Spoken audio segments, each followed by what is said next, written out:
Hello, and thank you for joining me again as we look into our scripture for the week.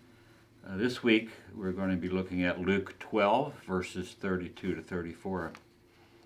And this says, "Do not fear, little flock, for it is your Father's good pleasure to give you the kingdom.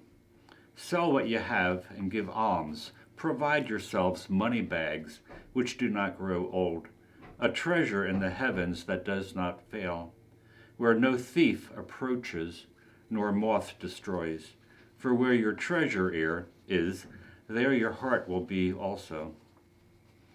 I think we need to go back and look at verses 32 to 31, if you would do that sometimes, just to get an idea of where Christ is leading to in these verses.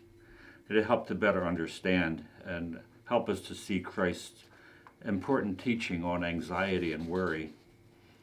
But in verse 32, Christ stresses the Father's tender care. It's his good pleasure over his little flock, who are those who are redeemed.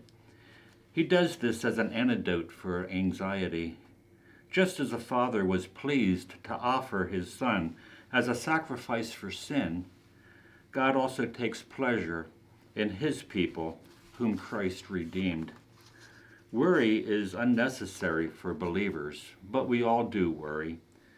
Since God has freely given us all the riches of his kingdom, will he not also give us what we need to serve him in the kingdom?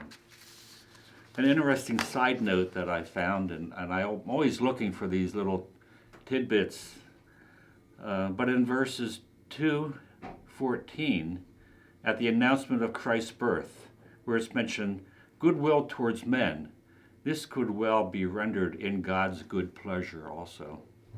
The following statements after in verses 33 and 34 seem radical and contrary to the gospel, but they only reiterate a principle that Jesus emphasized in the Sermons on the Mount in Matthew 6, and with his challenge to the rich young ruler in Matthew 19, where he told him, "Go and sell your possessions and give to the poor, and you will have treasures in heaven, and come and follow me." So verse 33, when it says, "Sell what you have and give alms," it's talking about those who stock up on earthly possessions, falsely thinking their security lay in material resources.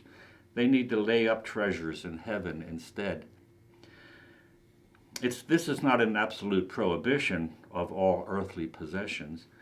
We see that in Acts 5, when Peter's words to Ananias makes it clear that the selling of one's possessions was optional. The point here is, where is your security? He also says that money bags which do not grow old. He's talking about the purses that do not wear out so as to lose the money.